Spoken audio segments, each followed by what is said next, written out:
you mentioned this idea of spirit, and I think this is interesting that it really, in your understanding, has to do with spirits, with living things that surround us. Yes. I mean, very often when people say they are spiritual but not religious, they mean they are against institutionalized religions, but then spiritual means something also sometimes like esoteric, for example. But in your case, it's more really like spirits. Yes. But also in the sense of maybe esprit or something, yes. that it has something to do with us. Exactly. Yes, that's great.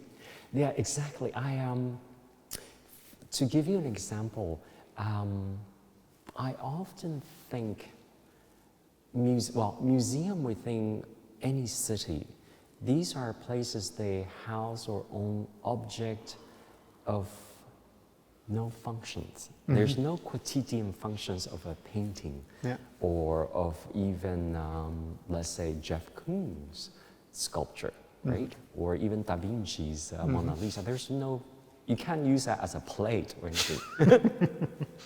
or a doorstop, right? Somebody might be that. However, I think it functions in a completely different level, in a spiritual level, and in a way that is elevated in a place that it's not quotidian, it's not tangible, but it's so important. So I often see museums, non-commercial galleries in a city. I always see them as spirit house because it houses these spiritual things. Hopefully my work functions slightly in that manner because they are of no quotidian function. And when you come in, when you see someone dancing with a pile of rice very, very slowly, and you think, what is he doing? He's clear, or what is she doing? Clearly she's not cleaning the floor. But there is a gesture of cleansing, of something that is being purified, not in a kind of a scholarly sense, but in a very intuitive sense. There's something being purified here. So when you watch more and more, and you start seeing, you might think, oh, it is really a conversation between the dancer and the rice, and this pattern of kind of blossom in front of you, and then closes, and then opens up for an hour and a half, very slowly, right? For me, it's really a spiritual experience to see this dancer doing something that is of very simple gesture, but hugely complex, because it's an expression or external expression of her internal world very directly in front of you without any fear or any question or doubt, right? So I really think that is also a meditation between the rice and the dancer. I often ask the dancer, when they start questioning what they're doing, pay attention to the rice. The rice will tell you what you're doing and what your next gesture is. I see. So you would say that there is like maybe also a natural affinity between religion and art in some respects, because they need specific spaces like temples, museums, and they have a certain relation to objects. These objects lose their quotidian functions in a way. Exactly, yeah. And now the last element that you mentioned is activity, also activity that centers around an object. And I have to say that I feel this also in your artwork, that, I mean, very often art is like the product. The finishing product of a gesture. Right, yeah. I mean, in the beginning you talked about craftsmanship, for example. I think it's even more obvious that it all deals with this product that you have at the end Yes. of a process. But here it's the object, and it may be a grain of rice, Yeah. or a pile of rice, Yes. or something to sew. Yeah.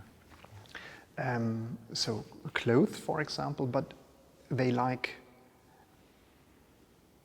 incite a process, an interactive process, and at the same time, a process with yourself that one might call meditative. Exactly. Is that? Exactly. It's a process, because when you come to see the show here, nothing's done.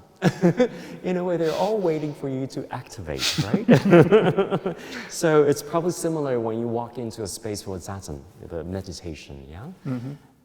You see the zafu, they're on the ground, and it's for you to sit, and for the next hour, or however long that meditation is, it's really your process, and they set a platform for you. Where this is exactly the same. We have these booths for you to write letters of gratitude, Right. forgiveness. So if you don't go in and do that, which is perfectly fine, there is no reason why you should do what what I invite you to do. You do whatever you need to do. So the writing letters, or watching someone dance, or having a sewing experience, it could be a transformative experience, like a meditation. Mm-hmm. And this experience might not, or this fermentation process might not happen right away when you're doing it. It could, but then sometimes it takes a while for your body, for your spirit, for your brain, your emotion, your history, to make that concoction.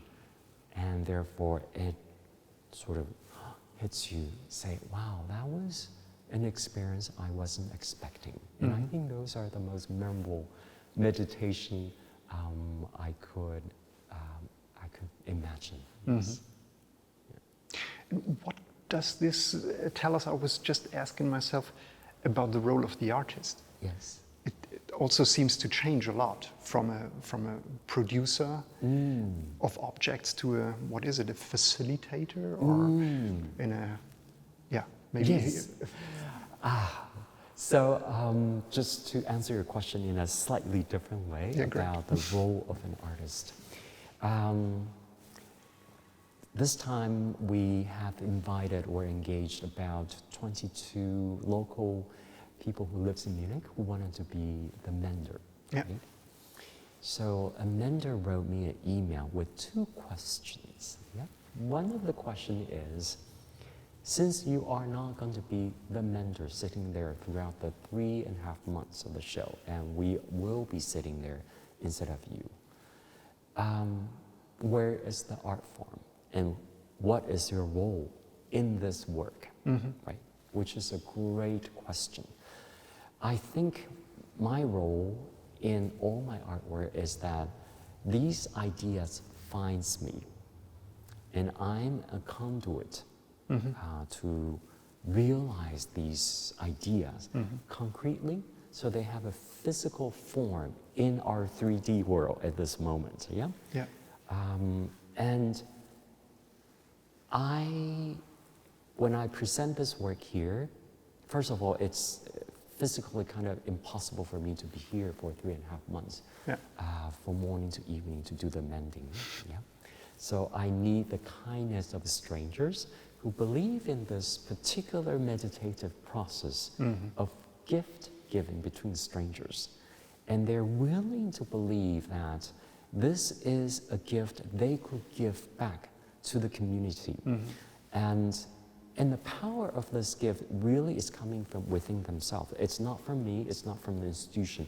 It's really these menders' sense of who they are, and this beauty and poetry of giving gifts, right? So they become the artist. Lee Mingwei doesn't exist in that very moment when they sit in that chair. I always tell the menders, if anybody asks you, are you the artist? I would love to have them say, yes, I am the artist. My name is Paulus, my name is Johan. So that's the way I answer this very kind question, an important question. What is my role in this work, which I'm not physically there? Yes. So I think it's very similar to all the artwork that we see in the museum, even ancient paintings and sculpture, right? So the artist brought the idea into this world and created. And usually the artists themselves have an atelier and with a lot of people who help them produce these works, right? So Rodin didn't produce every single work by his hand. He had studio assistants. So was Da Vinci, so was Michelangelo. Yeah. And once the work is there, the work exists in a way that it invites you as visitors to put your own emotion and idea and history into that work and have a conversation, right? So when I see Mona Lisa, there are many different stories that ferments within me. And when you see Mona Lisa, it's the same process, but different story, right? So similarly in that sense that all my artwork is a platform for you to be who you are and think where you're coming from and take away what you can, and that becomes who you are. Yeah. But so this, let's say, new role of the artist is actually not a new role. It's not what a new role. art No, always was about. Yes, it's always been there. For me, I was so surprised to learn that Jeff Koons had all these assistants helping him. When I was in college, I thought, really? He didn't do all this? But of course, when you think about it, of course he didn't do all this because there are hundreds of the same painting, similar type of paintings. And it's really quite interesting when you look into the process of art making. It's quite, I think it's a little bit different than, let's say, when you see a violinist playing. It is he or she that is playing, right? But when you see a finished artwork, there are many producers behind it and makers behind it, like an opera, right? You see La Traviata. But then, who is the artist? Are the singer artists? Are the producer artists? Are the scene makers artists? Yes, they are. They are all part of this very beautiful experience. Yeah, and it's similar to my work. The mender is an artist, the person who makes the table is an artist, and we all come together to celebrate this work called the Mending Project. Yeah. A difference might be that, for example, in the case of Jeff Koons, you have the impression that Jeff Koons himself, the artist, becomes an artwork. And this is not something that you aim at. Very good points. Yeah. And also that lady mentioned my dear colleague Marina Abramovich. She said, if it wasn't Marina, it's not really her work. And I completely agree. Yeah. For example, the very, very powerful work she did in MoMA of sitting at the chair and staring. Right. It has to be her to do that. No one else can do it. Yeah. And her practice, or quite a few of my dear colleagues' practice of what we understand as relational aesthetic or performance artwork, it has a sense of duration. Yeah. The artist is there. And part of the construct of the work is that you sense that difficulty of being there for the work. And that makes the work so powerful. Yeah? Difficulty in a sense, spiritual difficulty, physical difficulty, that duration, right? For my work, I hope it's different. It's not about duration anymore. If you feel uncomfortable sitting there being a mentor, please, by all means, get up and take a break. And or if you are dancing, you feel very depleted of your energy when it's only, you still have 40 minutes to go. I always tell if you have 40 minutes to go, I always tell the dancers, please pay attention to your energy. If you need to take a break, take a break. Don't force it. It's not about duration. You need to listen to your body. So I also think with artists that you just mentioned, or we just mentioned, there is something about being a celebrity, about this is done by X, Y, and Z, therefore it's boom. It's the power of the name, yeah? It's the star. For me, hopefully it's not like that. Often when people walk in, they saw a lady sitting there and say, "Hi, Lee," yeah? Because they have no idea who I am. Perfect. And my name is gender neutral, because Right.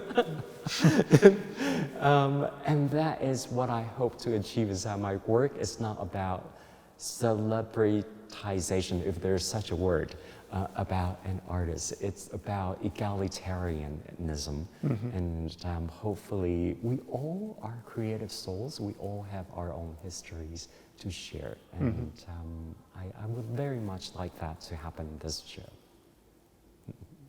Thanks a lot. Thank you.